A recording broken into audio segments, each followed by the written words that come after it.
Hi friends, welcome to Malathi Shekar vlogs. ఇవాళ మనం సగ్గుబియ్యం వడియాలు పెట్టుకుందామండి. దానికి కావలసిన పదార్థాలు జీలకర్ర, పచ్చిమిర్చి, కొత్తిమీరాకు, సగ్గుబియ్యం, సాల్ట్.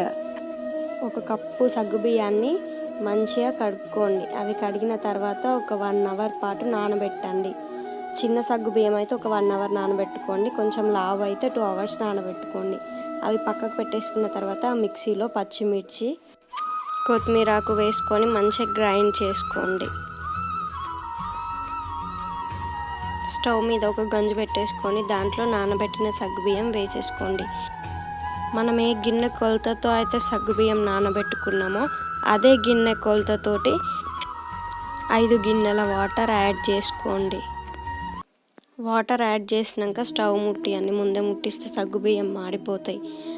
కలుపుతూనే ఉండండి, అవి అడుగంటుకుంటాయి. 15 మినిట్స్ తర్వాత ఇలా ట్రాన్స్పరెంట్గా అయిపోతాయి.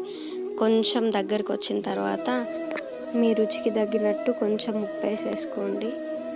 తర్వాత కొంచెం జీలకర్ర వేసుకోండి. 5 మినిట్స్ తర్వాత స్టవ్ ఆఫ్ చేసుకొని మీకు ఎంతవరకు అయితే కారం కావాలనుకుంటున్నారో అంతవరకు సగ్గుబియ్యాన్ని వేడి చేసుకోండి. వేడి చేసిన సగ్గుబియ్యంలో మీరు ముందుగా గ్రైండ్ చేసి పెట్టుకున్న పచ్చిమిర్చి, కొత్తిమీర పేస్ట్ దాంట్లో కలిపేసుకోండి. మీరు ఎప్పుడైనా సగ్గుబియ్యం వడియాలు తిన్నారా? అయితే కామెంట్లో చెప్పండి. మా చిన్నప్పుడు మా మమ్మీ చేసేది.